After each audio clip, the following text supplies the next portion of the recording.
देखिए, आज हम जो पढ़ाने जा रहे हैं IUPAC nomenclature of coordination compound. Class 12th का ही है। आईयूपीएसी नॉमेनक्लेचर कोऑर्डिनेशन कंपाउंड का एक टॉपिक है।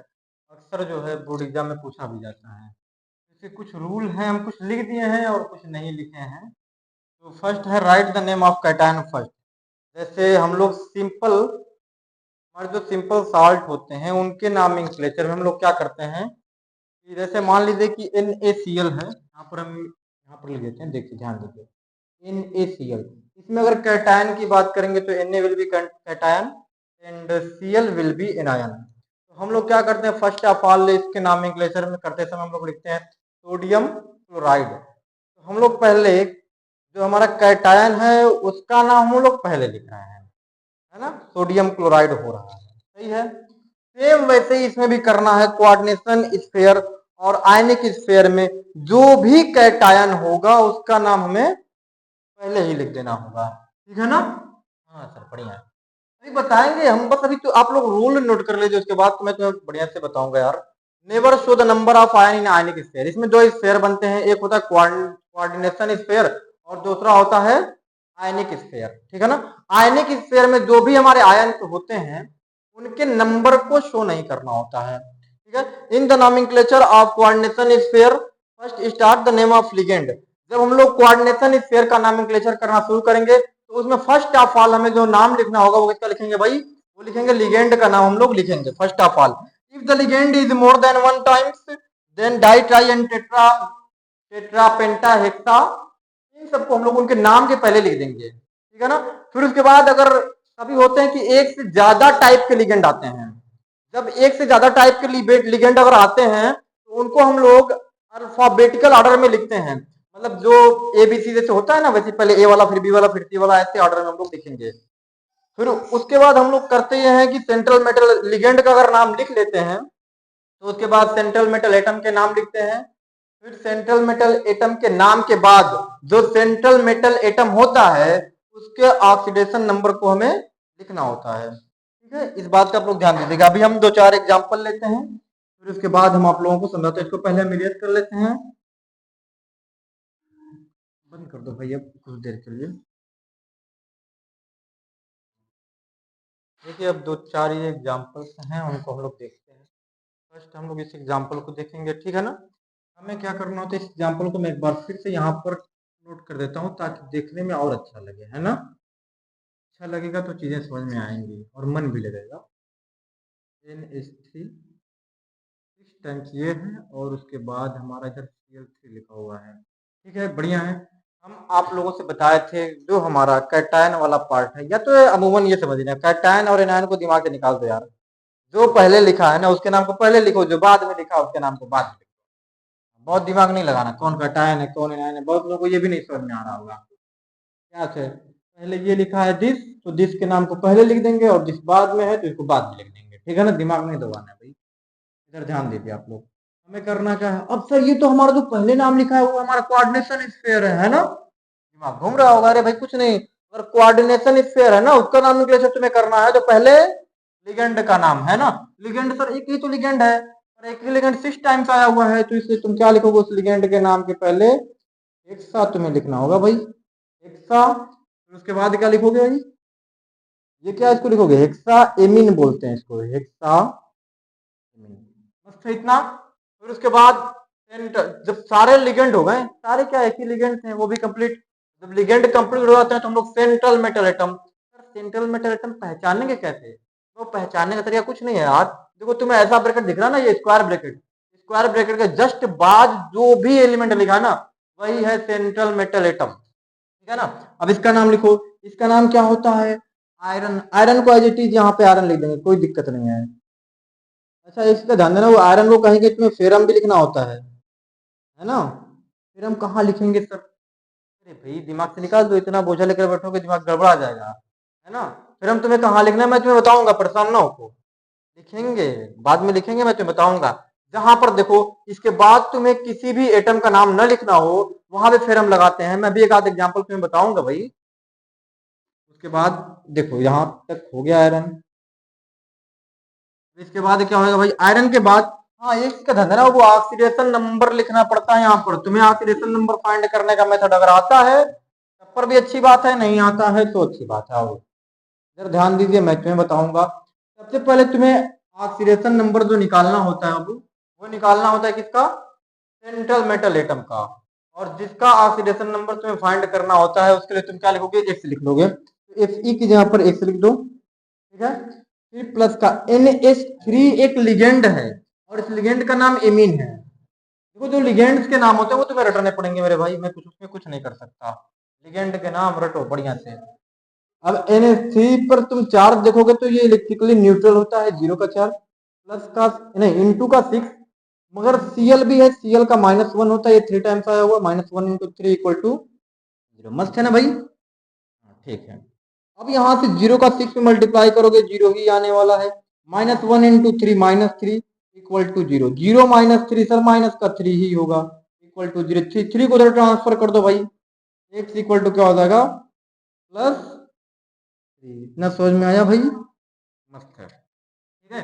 अब किया क्या जाएगा भाई? ऑक्सीडेशन नंबर जो भी होता है वो किसका है? सेंट्रल मेटल एटम का। जस्ट सेंट्रल मेटल एटम के सामने रोमन नंबर में दिस करके ऐसे लिख दो। समझ में आया? फिर उसके बाद ये, इसको तुम जानते हो, ये क्लोरीन है। दिमाग में आ रहा होगा सर ट्राई क्लोरीन हम लोग लिख सकते हैं, ट्राई क्लोराइड लिख सकते हैं, ट्राई क्लोराइड लिख सकते हैं, ऐसा कुछ नहीं है। तुम्हें सिर्फ और सिर्फ बस क्लोराइड लिख देना है। क्लोराइड जनरल क्लोराइड, इस आयन का नाम बस जनरल क्लोराइड लिख देना है। इरेज कर दें। अब नेक्स्ट वाले को देखो भाई।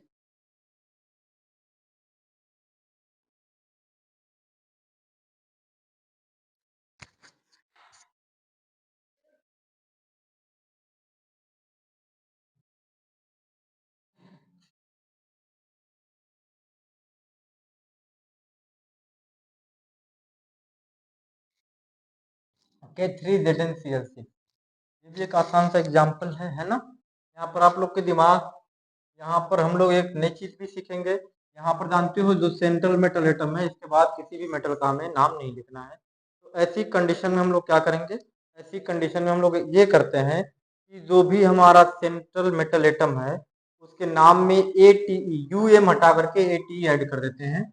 देखिएगा आप लोग, सबसे पहले तो तुम्हारे पास ये है, जो पहले लिखा उसका नाम लिखना है यार। ये है K3, तो हम लोग क्या लिखेंगे भाई? Potassium. Potassium as it is लिख देना, कोई दिक्कत वाली बात नहीं है। फिर उसके बाद हमें कोऑर्डिनेशन स्फीयर का नाम लिखना होता है, तो इसमें हम लोग सबसे पहले लिगेंड लिखते हैं। ये जो सेंट्रल मेटल एटम है ये लिगेंड है भाई। फिर कैसे पहचानेंगे सेंट्रल मेटल एटम को? तो इसको पहचानने के लिए भाई कुछ नहीं करना, ये तुम्हें स्क्वायर ब्रैकेट दिख रहा है, इसके जस्ट बाद जो एलिमेंट है वो है सेंट्रल मेटल एटम। उसके बाद जो भी बच रहा है वो सब क्या है भाई? वो सब क्या है? वो सब है तुम्हारा लिगेंड है, ठीक है ना। ये क्या है भाई? लिगेंड है। अब तुम्हें क्या लिखना है? सबसे पहले लिगेंड का नाम लिखना है। देखो सेंट्रल मेटल एटम का नाम लास्ट में लिखते हैं जब लिगेंड के नाम कंप्लीट हो जाते हैं ना भाई, उसके बाद लिखा जाता है सेंट्रल मेटल एटम। तो आप क्या करेंगे भाई? पहले इसका नाम, ये तो 6 टाइम आया हुआ है, 6 टाइम आया हुआ तो हेक्सा लिख दो ना भाई इसके नाम के पहले यार। हेक्सा क्लोराइड इसको बोलो, हेक्सा क्लोराइडो। क्लोराइड मत लिखना भाई, क्लोराइडो लिखना है। इसका नाम है क्लोराइडो, एज ए लिगेंड इसका नाम क्लोराइडो लिखते हैं। फिर उसके बाद इसका ध्यान दीजिएगा, जिंक, जिंक को जिंक मत लिखिएगा, जिंकेट लिखिएगा, जिंकेट। फिर उसके बाद इसका ऑक्सीडेशन नंबर यही फाइंड कर लेते हैं। देखो ये का कितना होता है भाई? प्लस का 1 × 3, प्लस का 3 हो जाएगा, प्लस का x माइनस का 6 = 0, +3 - 6 कितना हो जाएगा? -3। x - 3 = 0 हो जाएगा। यहाँ पर लिख देते हैं x - 3 = 0, यहाँ से x की वैल्यू निकाल लेंगे, प्लस का 3 आ जाएगा। सही है ना इतनी कहानी भाई? यहाँ पर हम लोग लिख लेंगे दिस दिस एंड दिस, इतनी कहानी, बस इतने पे कहानी खत्म। अब उसके बाद हम लोग नेक्स्ट वाला एग्जांपल देखते हैं। ये थर्ड वाला एग्जांपल को हम यहाँ पर नोट करते हैं, ध्यान दीजिएगा आप लोग। थर्ड नंबर, ये भी तो आसान है यार, ये मैं नहीं लिखूंगा। हाँ बस एक चीज का इसमें आप लोग ध्यान दीजिएगा, CN को जानते हो क्या बोलते हैं? टाइनो बोलते हैं, ठीक है ना। टाइनो लिखना, और सिल्वर को यहाँ पर अर्जेंटिनेट लिखना, नहीं अर्जेंटेट लिखना, अर्जेंटिनेट नहीं भाई, अर्जेंटेट लिखना, ठीक है। तो कर लीजिएगा आप लोग अपने से। अब ये वाला 4th नंबर का हम क्वेश्चन कर दे रहे हैं। 4th नंबर का क्वेश्चन देखिए, सेम सेम तो है यार दोनों। 4th नंबर वाला क्वेश्चन देखिए क्या लिखा हुआ है? PT ये भी बहुत आसान है, मगर बस ये जो दो परिंदे यहाँ पर लग गए ना, इनकी वजह से मैं इन्हें करना चाहता हूँ, कर देता हूँ। वैसे आसान तो ये भी है। तुम्हें करना क्या है भाई, प्लेटिनम की ऑक्सीडेशन नंबर फाइंड करना है। For the oxidation number of platinum, for the oxidation number of platinum, oxidation number of platinum x लिख देंगे। यहाँ पर Cl का कितना होता है, वो -1 होता है। 4 टाइम्स आया हुआ है Cl, तो -1 इंटू 4 लिख देना। उसके बाद देखो इस पे पावर लगाएंगे कितनी भाई, डबल माइनस है तो माइनस का 2 लिख देंगे। कोई दिक्कत नहीं होनी चाहिए यार, आसान सी कहानी है। -1 इंटू 4 क्या होगा भाई, माइनस का 4 होगा, इक्वल टू -2। -4 को जब उधर भेज दोगे तो भाई क्या होगा, -2 प्लस का 4 हो जाएगा, और x की वैल्यू क्या आ जाएगी, प्लस का 2। ये आसान सी कहानी, छोटी मोटी कैलकुलेशन है, ये सब आना चाहिए भाई, 12th में हो आप लोग, है ना। अब करना क्या है, इसका वही क्या नाम है यार, आईयूपीएसी नॉमेनक्लेचर, आईयूपीएसी नॉमेनक्लेचर लिखना शुरू कर देते हैं। इसमें सर हमारे पास आने की फिर है ही नहीं, हाँ यार नहीं है, तो करना क्या है भाई, सीधे लिगेंड के नाम लिख दो। लिगेंड क्या है यार, दिस, ये तो सेंट्रल मेटल एटम है ना भाई, ये लिगेंड होगा। तो लिगेंड अगर देखेंगे तो यहाँ पर मेरे ख्याल से 4 मरतबा आया हुआ है, दिख ही रहा है। जब 4 मरतबा आया है तो क्या लिखोगे, टेट्रा। ये बहु लिखना जरूरी है ना, 4 मरतबा है ना यार, उसके नाम के पहले टेट्रा लगा दो। है कौन ये टेट्रा वाला, है सर क्लोराइडो है, यही 4 मरतबा आया हुआ था, टेट्रा क्लोराइडो। फिर उसके बाद ये कौन है, प्लेटिनम। इसको कैपिटल में मत लिखना मेरे भाई, मैं तो लिख रहा हूँ, तुम मत लिखना।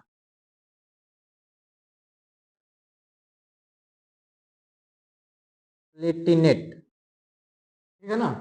प्लेटिनम को प्लेटिनेट लिखते हैं। अब इसका ऑक्सीडेशन नंबर क्या था, ऑक्सीडेशन नंबर +2 था, तो यहाँ पे लिख दो +2, है ना। और यहाँ पर लिख देना भाई आयन। आयन सर, आयन कहाँ से, ये तो नया नमूना आ गया। अरे भाई नया नमूना नहीं है यार, यहाँ पर देख रहे हो ना, ये आयन ही है ना, तो आयन तुम्हें लिखना